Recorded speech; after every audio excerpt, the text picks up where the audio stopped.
correct webinar. This is how Sopra Steria is using HP Cloud Services automation to deliver better cloud services. This is a part of the BSM series from Vivid. We have monthly webinar events, and this one, of course, is on a great topic. This is going to be your standard kind of sequence. We're going to start out with a couple of housekeeping items shortly, move into a great presentation. There is actually a flash demo that's going to collaborate the actual presentation, and then final Q&A. Okay, my name is Jim Copio. I'm one of the SIG leaders, along with our presenter, Mark from Sopra Steria, and then Rocky Pisto and Sandy Schubert are also my colleagues on the BSM SIG. And Mark, of course, this is our featured speaker. He will introduce himself in more detail, but he is the group technical architect at Sopra Steria, and also, again, one of the SIG leaders for the BSM SIG. Okay, next slide. All right, and standard procedure, this is live. It is being recorded, and in a few days, everyone on the list will receive a link to get into the archive of this live recording. Additionally, we'll be taking some notes on the Q&A, and they'll be included in a slide, so you can, share the Q&A that we'll have at the end of the session. Next slide. And you should see generally on the right side of your screen, it could be in a different place, but generally on the right side, there is a template screen that'll give you a chance to ask questions. So you would just type them in the box shown below. They'll appear on the moderator screen. They'll be read to the entire group, and then, of course, the speaker, Mark, will address answers. Anything we cannot answer by chance, and that happens on occasion, we will do some research, and they'll be included in the follow-up slide a couple days later with the archive session. Next slide, please. So we're going to kind of really move into the meat of the presentation, and I'm going to hand this over to Mark. And again, ask questions as we go, and we'll handle those at the very end. All right, Mark, thank you. Thank you, Jim. Thank you for the introduction. So as Jim said, my name's Mark Laird. I'm the group architect for Sopra Steria, and the presentation is really about how we've been using HP Cloud Service Automation and the range of the HP suite to deliver some cloud services. So I'm going to start with an introduction to Sopra Steria, keeping it very brief. I'm going to talk about our business drivers, why we were looking to do something different around cloud, how we got there, the benefits, how we think we've got value, some of the challenges and the lessons we learned, some current projects and some future plans. As Jim said, we've also got a demo. It's pre-recorded. It's a flash demo, which hopefully will give you an overview of how the system all hangs together. So Sopra Steria, we're a new company. We were formed on the 1st of January this year from Sopra, a French IT software house, and Steria, a European IT services company. Total revenue about 3.1 billion euros. About 35,000 staff operating in just over 20 countries. So we're the 4th largest in France, the 10th largest in Europe. So we've been an HP partner since 2003. So we've had a long relationship with HP. We're fairly unique in that we run our own internal services on HP software, as well as selling it to our customers as a service provider. So we have good insight into what works and what doesn't work. And we're also treated by HP both as a partner and as a customer. We have, for example, our own service desk running on HP Service Manager with sort of in the region of 200 customers on board. We've been part of the the Customer Advisory Board since 2009 for Service Manager, ITSM, Cloud Automation, Operations, and BSM. So we've got good experience. We're a design partner on a range of the products, including things like operations orchestration. And we've been an early tester and early adopter for the products for the last 4 or 5 years, including solutions such as BSM and Service Manager. And we present regularly at events, especially at things like Vivid. So what were our business drivers for cloud? Well, really, the first thing was, well, why did we want to change what we currently do? So today we offer a private cloud. It's hosted in France, and it's presented out to our customers as catalog items through Service Manager, Service Request Catalog. And one of the challenges that we were finding was that was becoming very hard to maintain, certainly too hard to maintain the flexibility when you compare it to the likes of Amazon and some of the other cloud providers, where there's multiple options, whether it's to do with the location that you want servers hosted, or whether it's the size or the flexibility within the server itself. So what we were finding was that our customers were actually demanding more. First thing was that they wanted more providers, so the ability to move not just for a private cloud, but public clouds as well. So whether that's Amazon, Numagy in France, Azure with Microsoft, or some of our UK government clouds such as Skyscape. They were looking for a more friendly interface. Service Request Catalog is fine for IT services such as an email or a new phone or a new desktop, where they're fairly static assets, but it's not really intuitive, and it's not that easy to customize. We needed something that was more flexible and responsive. We needed something more cost effective because we wanted to be able to offer pay-per-use. And we wanted something that was more secure in terms of approvals and the ability to offer different levels of approval depending on maybe the size of the offer of the item being purchased.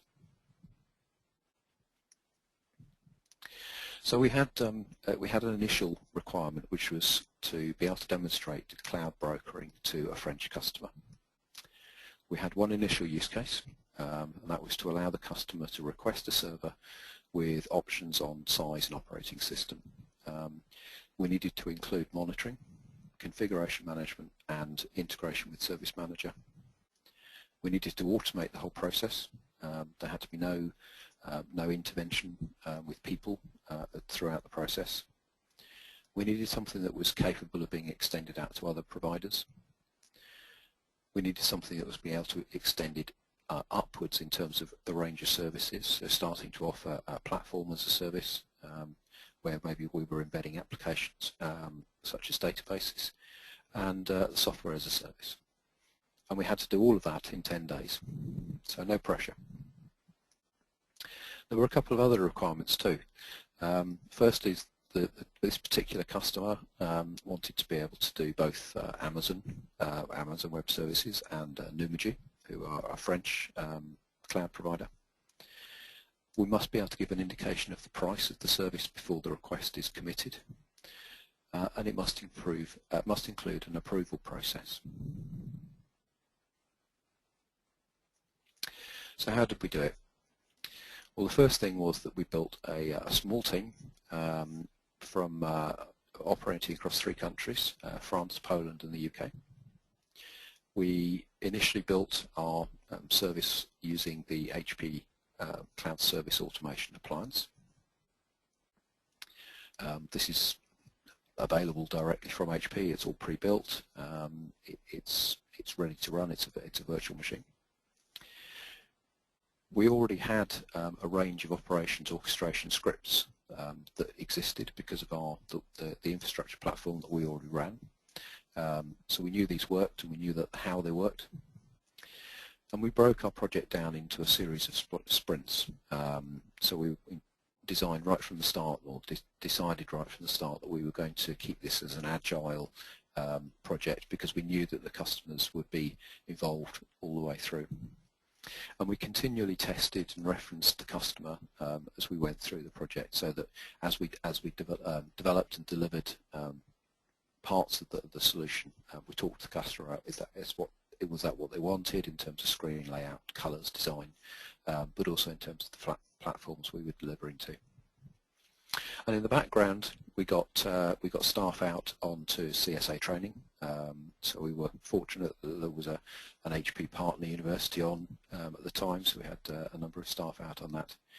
And we also looked at what services we were going to migrate from Service Manager into our cloud platform. So what does the actual architecture look like? Well, from a top down, we've got a collaborative self-service portal. So we're doing a range of things such as catalogue aggregation, presenting support out to the customer, and presenting knowledge out to a customer. We're orchestrating service delivery below that through message brokering and orchestration. And then under that, we've got connectors out to a number of providers. So at the moment, we're providing out to essentially two public clouds, but we've also got integrations in the process into our own private clouds. And then wrapped around that, we've got a service design and a service publish. So again, thinking about the whole process of how you design a catalogue item and who you publish it out to, and what's actually going to be included in there in terms of the platform, for example. So if it's Amazon, are you going to offer every available area of an Amazon service out to a customer? Are you going to offer the customer the choice of every single size and flavour that Amazon offer? And then we also have all of the IT service management solutions that sit around that, as to whether it's managing the configuration, the service, and the monitoring. So in essence, what we've done is we've taken a range of HP solutions, starting with Propel at our top level for the catalogue, cloud server automation for the actual provisioning, HP Service Manager to do our IT service management, so this is already in use, monitoring, which is HP Sitescope, and Universal Discovery and Universal CMDB, providing our configuration management service.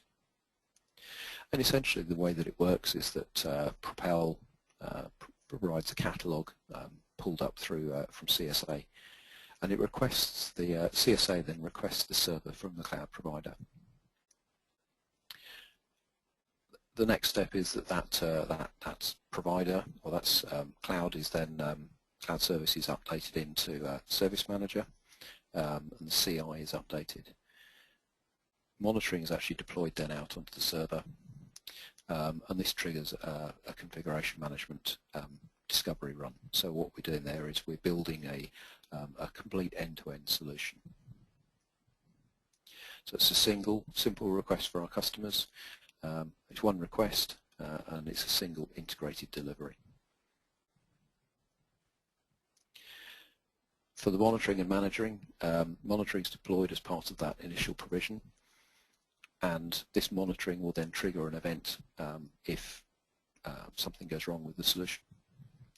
And that monitoring is then integrated directly into Service Manager. So we've got a complete closed loop of the monitoring, and from there we can then automate out a resolution if required. And again, the monitor will pick up or detect a change in state.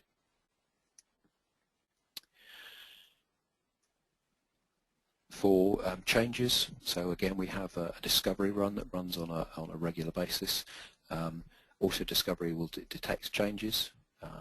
It will automatically update the monitoring if required, and it will auto update those changes into Service Manager. So again, we can see how changes are happening on a system over time. And that allows us as a service provider to actually sit there and go, well, something's changed in our environment, whether that's a customer involved change, so for example maybe the customer has installed something on the platform, or whether it's in fact a platform change, we can detect that and then feedback. So what did we actually deliver? So the first thing was we've obviously deployed HP Cloud Service Automation, and that gives us the ability to deliver a cloud-based platform from Amazon to our client.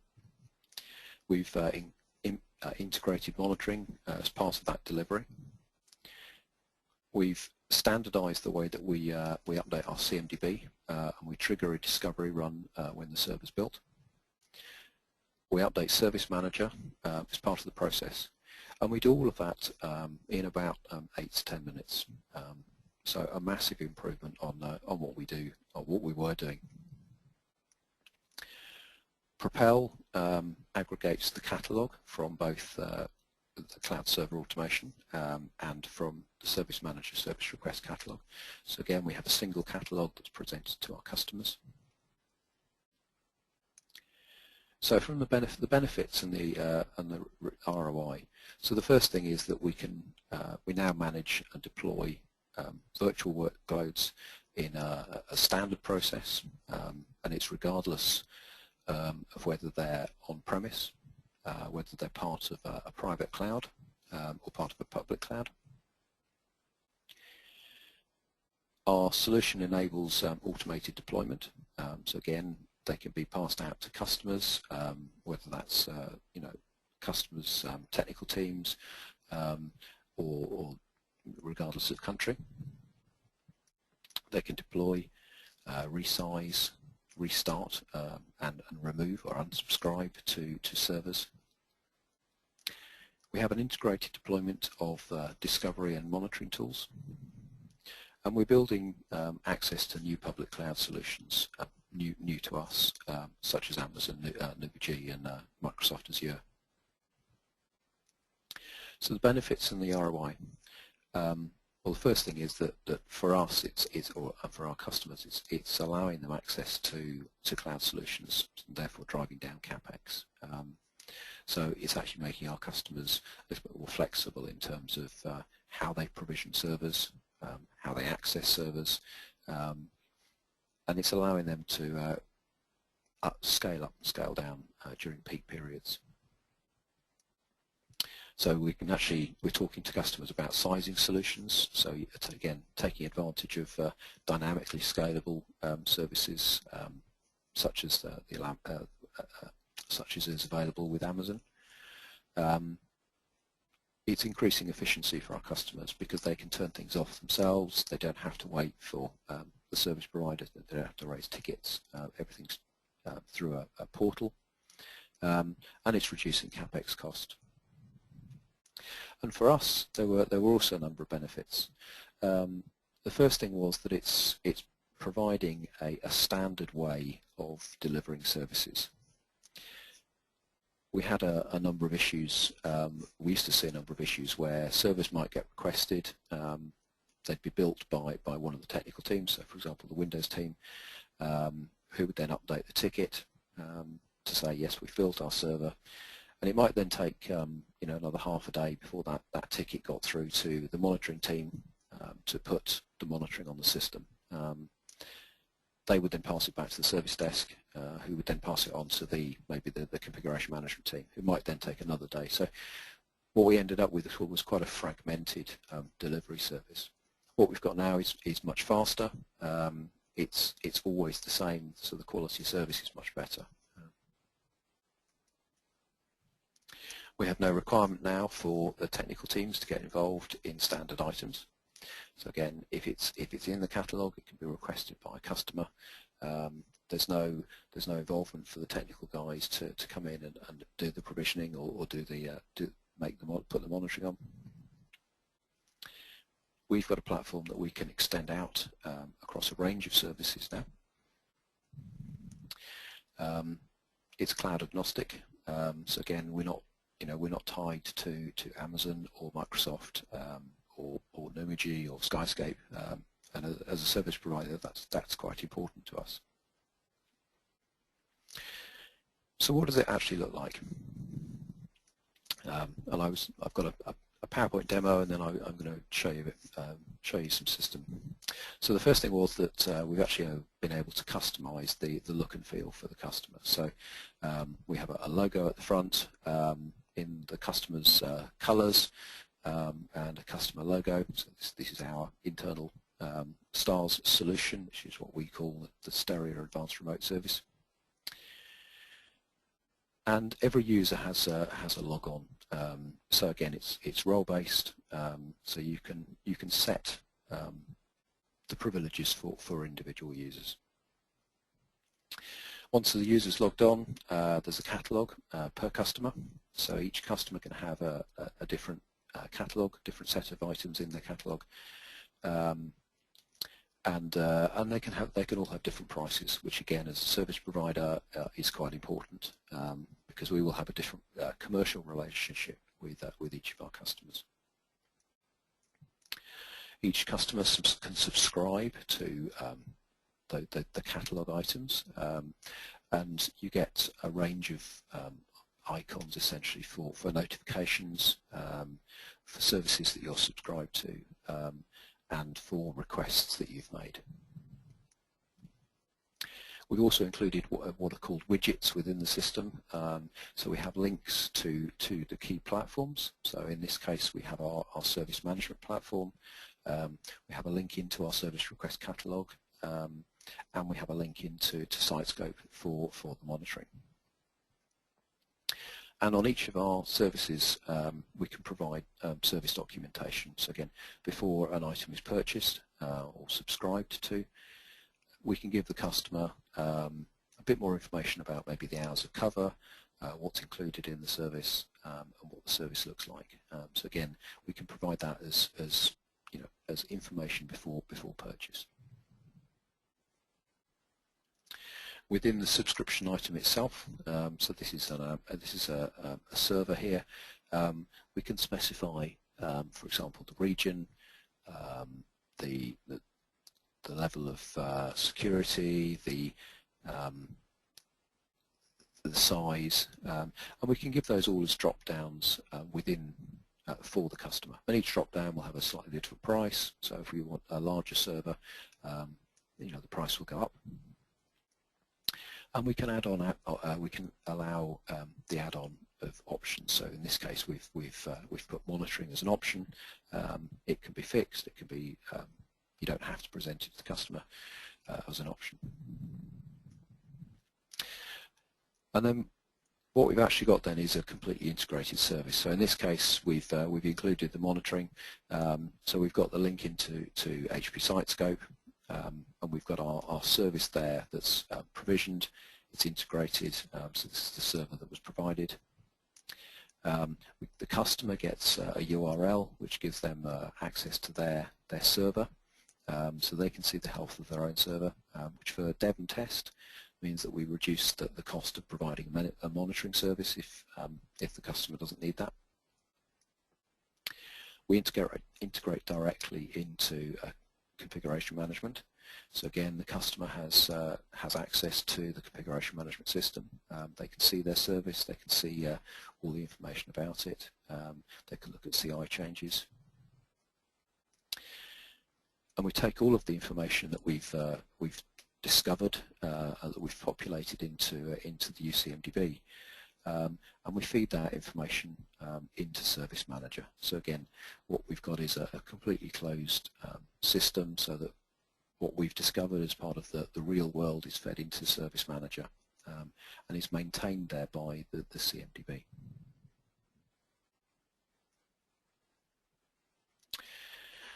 So what challenges did we face as we were doing our deployment? Well, the first one was that our internal, I suppose, our production operations orchestration platform was only version 9, and at the moment Propel and CSA both work with version 10.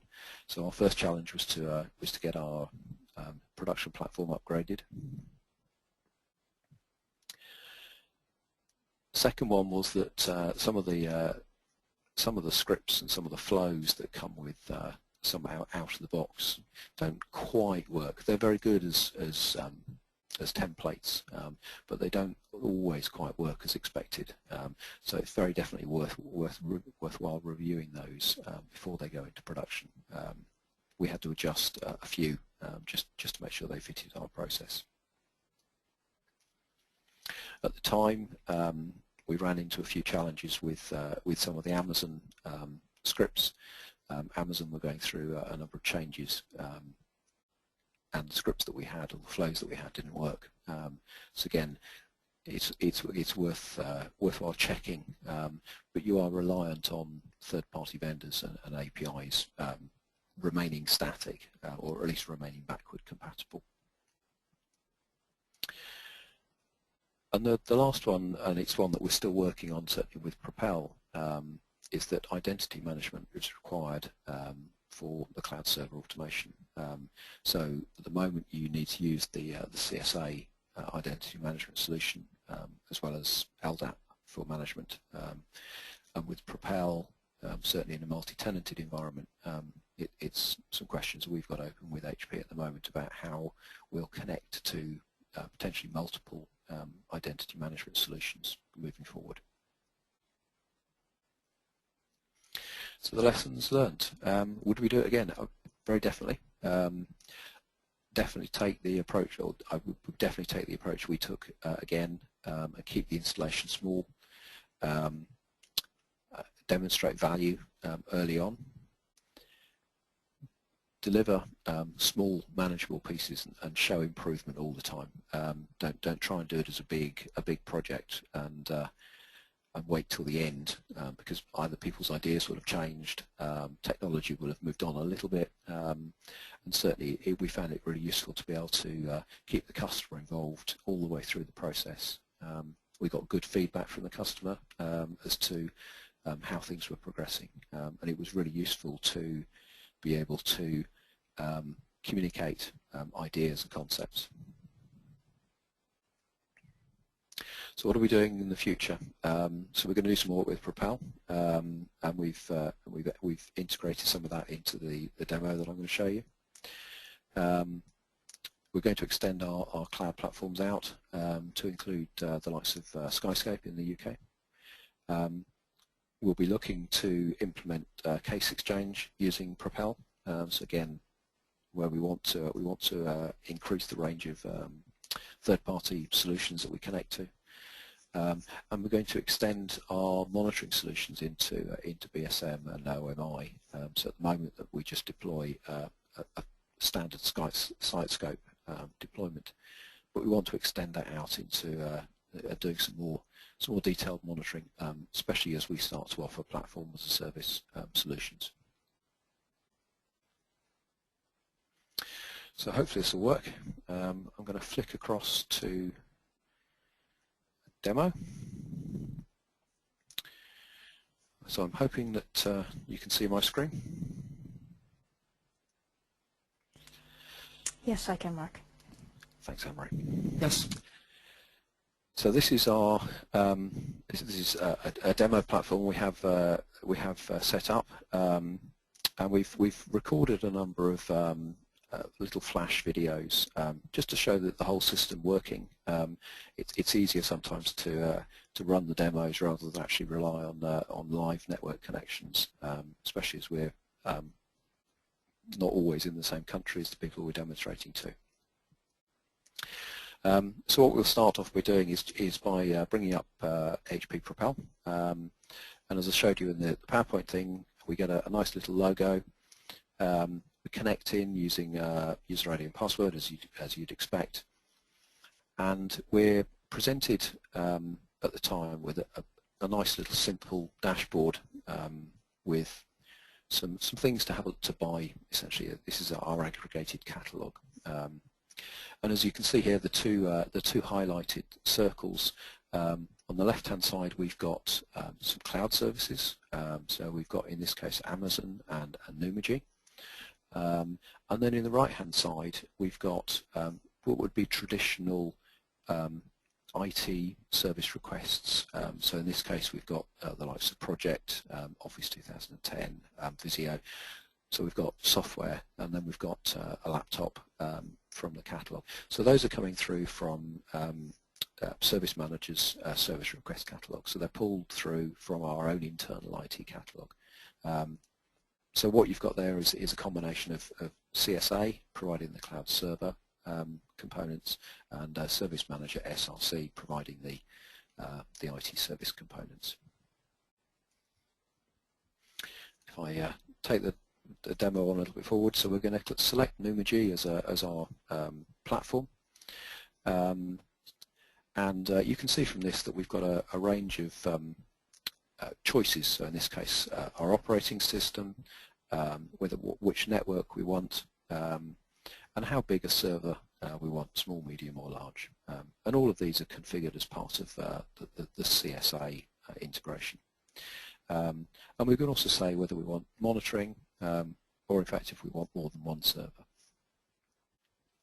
We submit our request and we're asked to fill in some information about it, a subscription and a description. And we get a brief summary of what we're actually ordering before we actually commit. And at that point, we submit our request, and we get some confirmation that we've actually requested it. And we can flick across, and we can see our request in the catalogue. It'll go from pending to approved. We've got an auto approval on this one, but we could potentially wait for that to be approved by a manager. The screen's now changed to HP Operations Orchestration. So this is the IT workflow engine that sits underneath the likes of Propel, CSA, and obviously integrates with a range of the HP solutions. And an OO is driven, essentially it's called by CSA to go off and do our deployment. So we have some back office tasks here, started with OO. And in this case, we've got an OpenStack compute. So that's Numergy. That's what their platform's built on, and it's kicked into a deploy state. And I'm going to jump forward the video. The video will jump forward slightly, just because you don't really want to sit there for 5 minutes to watch paint drying, because that's essentially what happened. So we've jumped forward 5 minutes. You can have a look at the start times. So we've literally gone forward 5 minutes, and what we've got there is a deployment of our OpenStack compute platform. We've got a deployment of our SiteScope monitoring. We've got a deployment of, or a run of our discovery using UCMDB. And the whole process taking 5 minutes or so. So if I run that on a little bit forward, and we'll go back to our monitoring. We're back in Propel. It says it's got a pending subscription. We refresh that, it goes into an active state. And we can now flick across to UCMDB. We can have a look at what we've actually got in UCMDB. So again, this is our discovered information. So we've not had to touch anything at this state. This is all completely automated. We've done a discovery into the Numergy network. We've found a number of key attributes, IP address, CPU memory. We've applied what we call STARS policies. So again, our own internal policies around the tenant, the department, and the relationship. And we've integrated all of that into HP Service Manager. So if we run the video on a little bit further, we'll log in. And we're logging into Universal CMDB, and we'll search for the Numergy service that we've just created. We can see that we've got, in fact we've got two servers here. We'll click on the one we've just created, and we can see that we've got our infrastructure service. We've got a couple of networks.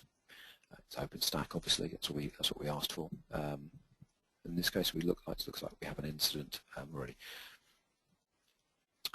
We've flicked across to HP SiteScope, and we can now have a look at the actual service that's deployed. We've got some automated monitoring that's actually put out, so that includes CPU, disk, integration with the event log, memory, and a service. So nice and simple. This is deployed as part of our basic service, and because it's SiteScope, it's agentless. So again, it's really lightweight. And what we're going to do here is just going to show that we're actually properly integrated. So we're going to decrease the threshold on this, and it will automatically trigger an event.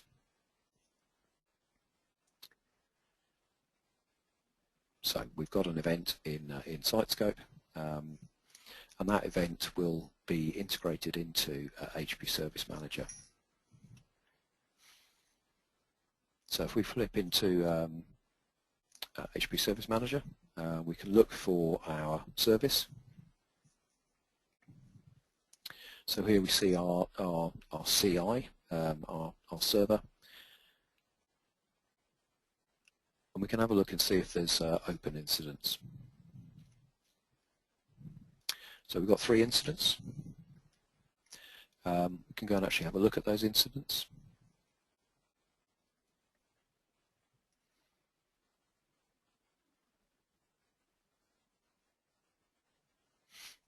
So we've got our description that's come through from the SiteScope integration. We should have the actual fault itself. So there we've got the status has changed from production essentially from OK to not OK, and that means so essentially what we've seen there is that we've got a completely integrated solution all the way through from subscribing to our service, providing discovery service, providing monitoring service, and the monitoring being integrated correctly into HP Service Manager. What we'll do now is we'll cancel the subscription to our server. We've come to the end of our trial. Maybe we've got no more use for this, so we'll cancel our server. We get confirmation as to whether we actually want that to happen. And that will kick off in the background a range of operations orchestration scripts. So undeploy, we'll take the monitoring off to start with, we'll unprovision our VM, and we'll remove it from UCMDB. And what we actually do there is we take our solution out of UCMDB so that we're not left with a range of information in the CMDB, but what we do in HP Service Manager is we actually mark the CI as consumed and retired. So we track everything. All the historical information is kept in Service Manager. All the up-to-date information is kept in the UCMDB.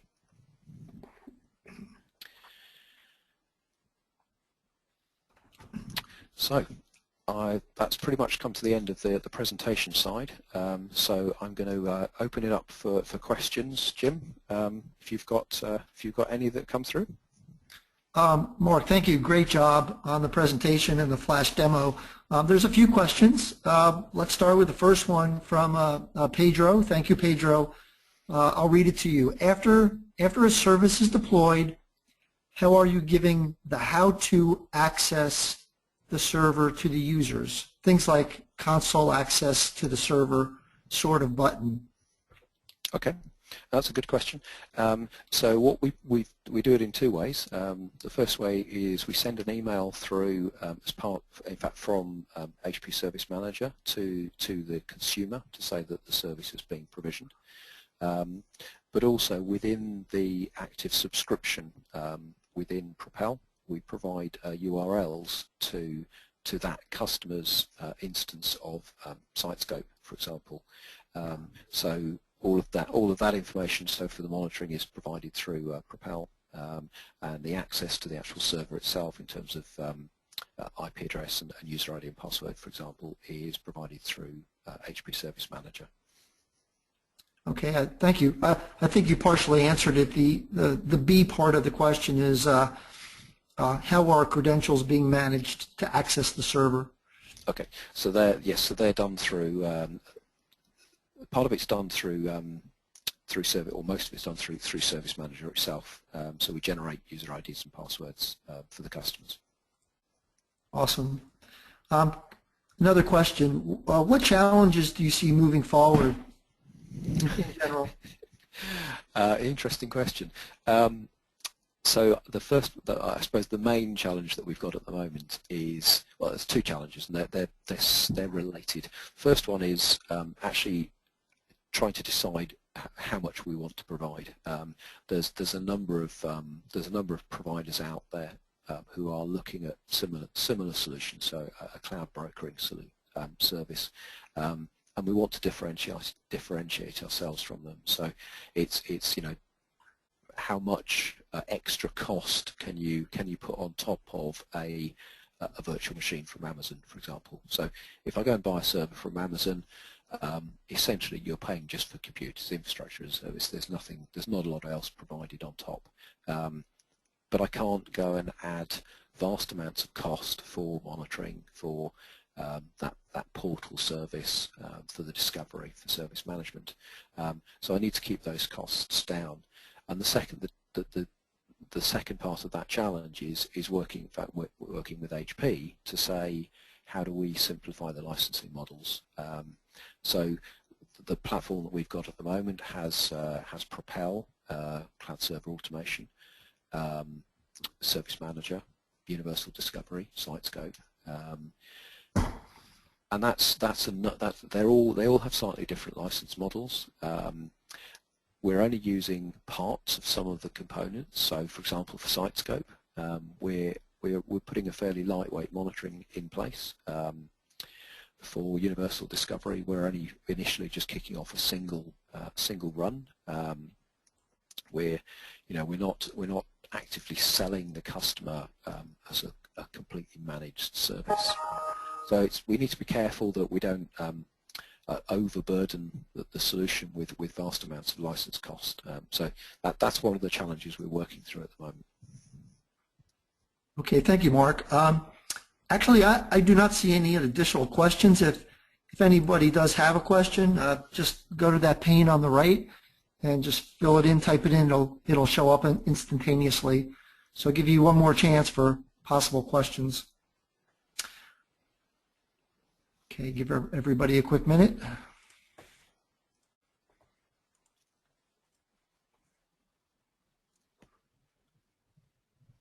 Okay, Anne-Marie, do you see any additional questions on your side by chance? Yeah, did you get Alex's question? Okay, yeah, that just showed up. There was a delay. Okay, I didn't see CSA in your demo. What role does it play? And that's from Alex. Okay. Again, excellent question. So CSA is actually providing all of the cloud server, cloud service integration. So the Amazon service and the Numergy service are actually all completely automated and provided through CSA. So although we're using Propel as our sort of customer-facing portal, it's actually CSA itself that is doing all of the piece underneath. So the services, what are called resource providers, Amazon, Numergy in this case, the resource offerings, the actual, what you saw as a service, and the catalog items and the flavors. So, for example, for Numergy, where you want to provision the OS platform, the size of the server. All of that's built into CSA itself. That's actually where all of that work is done. All Propel does is to take items that are published into the CSA catalogue and expose them to the customer. So yes, a very, very good question. The look and feel actually between Propel and CSA are very, very similar. HP published internally about a year ago what they're calling the Common Cloud User Experience, CCUE.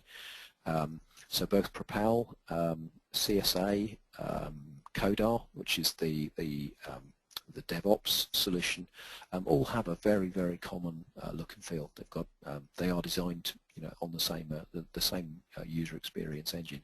So in fact, what you see in Propel is not very dissimilar for what you see in CSA, but it is actually CSA that is doing all the work in the background in terms of the engine that's actually running a lot of it.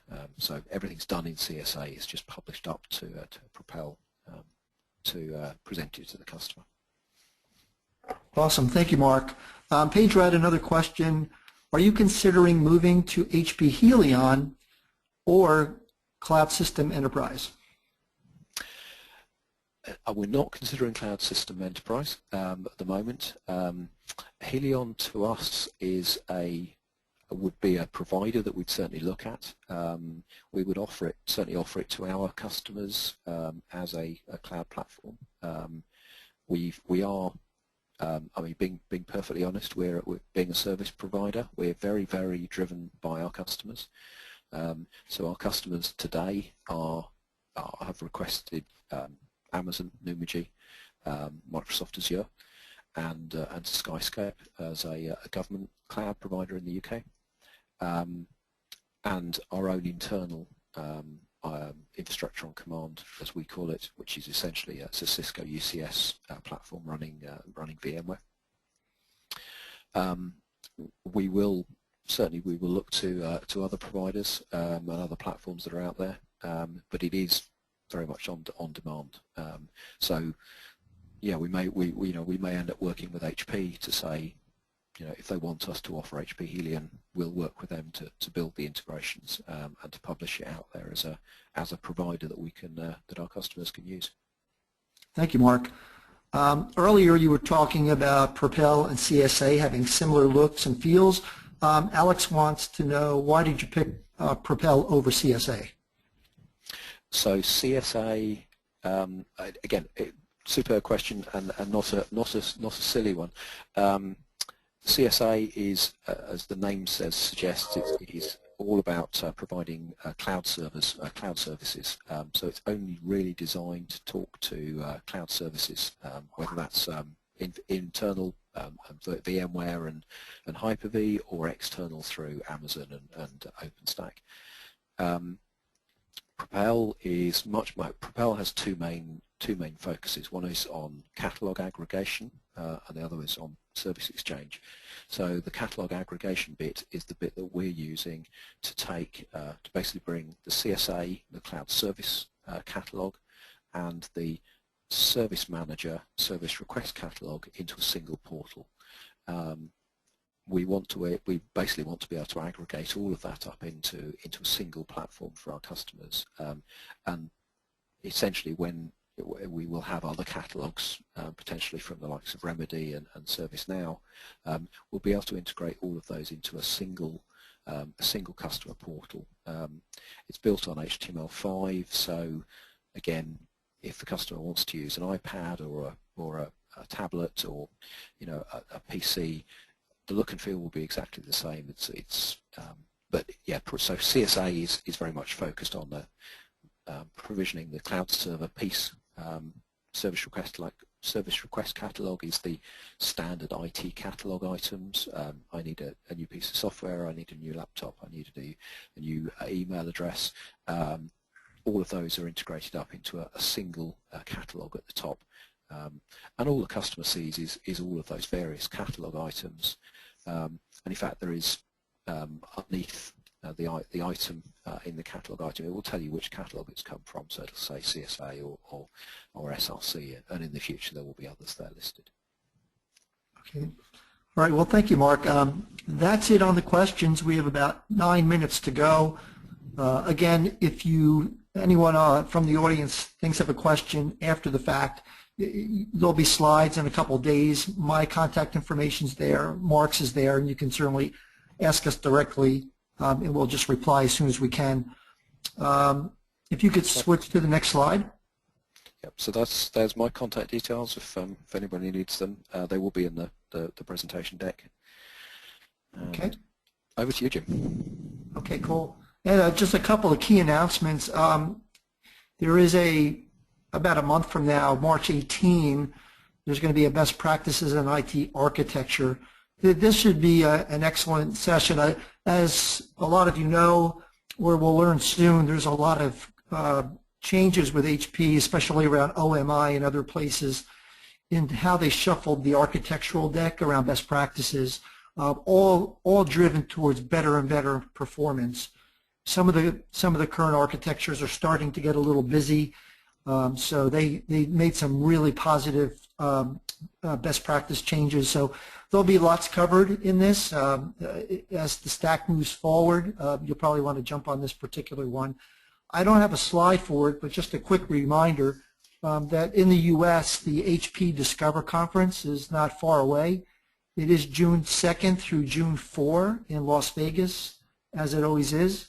And you can go to discover.hp.com/discover and pull up all the information. So that's and the BSM SIG, which you're listening to now, has substantial presentations and workshops and sessions throughout the Discover Conference. So if you want to show up for that, you'll get quite a bit of content.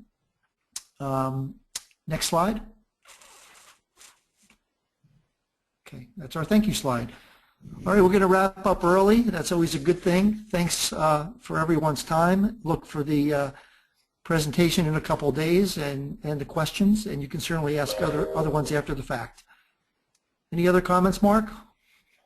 Not for me. Thank you. Thank you for hosting the webinar, and I'll talk to you guys in a month or so. Okay, sounds great, everybody. Have a great day, a great evening. Take care. Bye-bye. Bye. Thanks.